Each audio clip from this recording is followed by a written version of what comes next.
अस्सलामुअलैकुम रहमतुल्लाहि व बरकातुहू। असलम बेजार चैनल पर आपको खुशामदीद कहता हूँ। आज फिर मैं आपको एक गज़ल सुनाऊंगा। गज़ल मुलाजा फरमाए। जलाकर मेरी वफा को अब जीने चला है, जलाकर मेरी वफा को अब जीने चला है, करके मैं नौशी काफर मदीने चला है, जलाकर मेरी वफा को अब जीने चला है।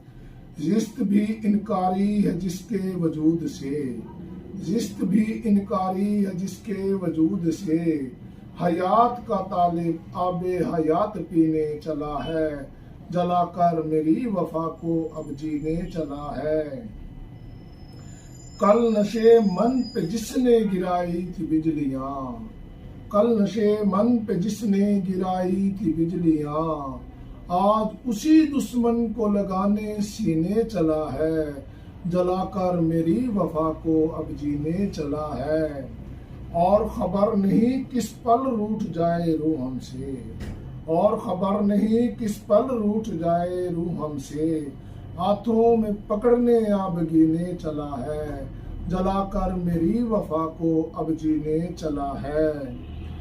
बहर भी है तूफानों की जद में, बहर भी है तूफानों की जद में आज, पागल कितना है लेकर साथ सफीने चला है, जलाकर मेरी वफा को अब जीने चला है।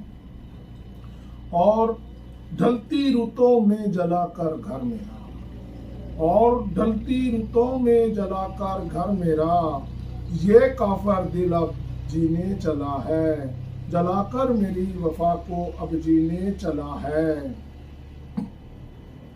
बेजार अब कातिल भी है पशेमा मुझसे, बेजार अब कातिल भी है पशेमा मुझसे, हर शब वो मेरी कब्र पे पढ़ने सबीने चला है, जलाकर मेरी वफा को अब जीने चला है, करके मैं नौशी काफर मदीने चला है। असलम बेजार।